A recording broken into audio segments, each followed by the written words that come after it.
जी जैसे कि आप जानते हैं जनाब, जावा जी Jhelum international media human right council of Pakistan जनाब अपने ऑफिस में जनाब, हमारे ऑफिस में आज अल्लाह की रहमत आई है जनाब। माशाअल्लाह फैसलाबाद से हमारे जनाब भाई आए हैं, फैसलाबाद से, उनको हम वेलकम करते हैं जनाब। और उनके साथ हमारे चांद है जनाब, चांद भाई आए हैं जनाब, वेलकम जी जनाब। अस्सलाम वालेकुम जनाब, क्या हाल है सर, ठीक हो? और जनाब खैरियत है? अस्सलाम वालेकुम जी सर, कैसे हैं आप? अल्हम्दुलिल्लाह ठीक है जी जनाब, वेलकम जी, वेलकम जनाब, वेलकम जी। ऐसे हो जनाब? और जनाब खैरियत है सर, ठीक हो जनाब?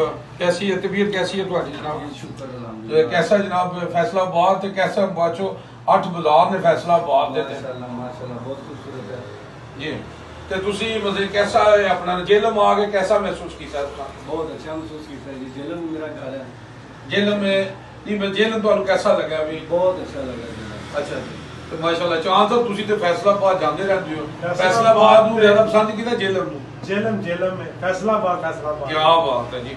वो आदि जी लाहौर है तो पिंडी पिंडी है, पर जेलम जी कोई और है जी। जेलम ते जनाब जावा जी जेलम वेलकम करते हैं जनाब इन्हों माशाअल्लाह जी, माशाअल्लाह इन्होंने साडे कोल आए ने, सानू इज्जत बख्शी, अल्लाह इन्हां दी इज्जत विच इजाफा करे जनाब।